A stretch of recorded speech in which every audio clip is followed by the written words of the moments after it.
জিয়াউর রহমানের ৪৫তম শাহাদাত বার্ষিকী আজ, সেই উপলক্ষে দলের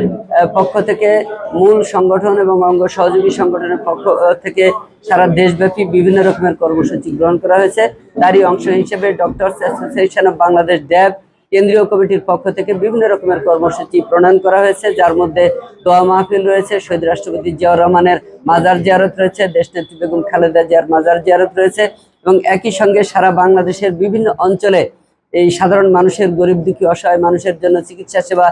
প্রদানের জন্য ড্যাবের পক্ষ থেকে মেডিকেল ক্যাম্পের আয়োজন করা হয়েছে। সেই ধারাবাহিকতায় নওগাঁ জেলা ড্যাবের পক্ষ থেকে আজকে এই মান্দা উপজেলায় ফ্রি মেডিকেল ক্যাম্পের আয়োজন করা হয়েছে এবং তার পূর্বে এখানে আলোচনা সভা এবং দোয়া মাহফিল অনুষ্ঠিত হয়েছে। এই ফ্রি মেডিকেল ক্যাম্পে আমাদের নওগাঁ জেলা ড্যাবের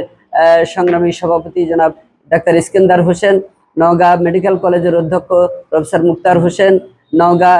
250 শয্যা বিশিষ্ট হাসপাতালের কার্ডিওলজি বিভাগের বিশেষজ্ঞ চিকিৎসক ডাক্তার মীর সুফিয়ান আবু সুফিয়ান রয়েছেন, আমাদের ডাক্তার ফজলুল হক নয়ন রয়েছেন, ডাক্তার আবুজার গাফফার রয়েছেন সহ আরো ডাক্তারবৃন্দ নওগাঁ থেকে এসে তারা ফ্রি চিকিৎসা সেবা দিয়ে যাচ্ছেন। সকাল 10টায় এই প্রোগ্রাম শুরু হয়েছে, এখন পর্যন্ত রোগী দেখা অব্যাহত রয়েছে। এখানে কয়েকশো রোগী ইতিমধ্যেই চিকিৎসা সেবা গ্রহণ করেছেন। আপনাদের সকলের সহযোগিতা কামনা করছি আমরা, যে সারা দেশব্যাপী এই ড্যাবের চিকিৎসকবৃন্দ সাধারণ মানুষের চিকিৎসা সেবা যেভাবে দিয়ে যাচ্ছেন এবং ভবিষ্যতে এদেশের স্বাস্থ্য ব্যবস্থার উন্নয়ন করার জন্য যে পরিকল্পনা গ্রহণ করেছেন সেগুলো যেন আমরা বাস্তবায়ন করতে পারি, আমাদের সরকার বাস্তবায়ন করতে পারে, সেই ব্যাপারে আপনাদের সার্বিক সহযোগিতা কামনা করছি।